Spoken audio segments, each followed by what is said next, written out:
भारत आणि पाकिस्तान यांच्यातल्या तणावानंतरचा युद्धविराम, पाकिस्ताननं शस्त्रसंधीचं केलेलं उल्लंघन तसंच युद्धविराम सहमतीबाबत दोन्ही देशांमध्ये उद्या होणारी चर्चा या पार्श्वभूमीवर पंतप्रधान नरेंद्र मोदी यांच्या निवासस्थानी आज महत्त्वाची बैठक झाली। या बैठकीला परराष्ट्र मंत्री एस जयशंकर, संरक्षण मंत्री राजनाथ सिंह, संरक्षण दल प्रमुख CDS अनिल चौहान, तिन्ही सेना दलांचे प्रमुख आणि राष्ट्रीय सुरक्षा सल्लागार अजित डोवाल उपस्थित होते। दरम्यान लष्कर प्रमुख उपेंद्र द्विवेदी यांनीही आज पश्चिम सीमा कमांडची आढावा बैठक घेतली।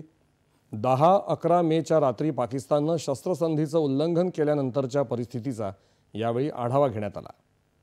DGMO अर्थात लष्करी कारवाई महासंचालकांच्या चर्चेदरम्यान झालेल्या सहमतीच्या उल्लंघनावर सैनिकी कारवाईचे निर्देश यावेळी देण्यात आले।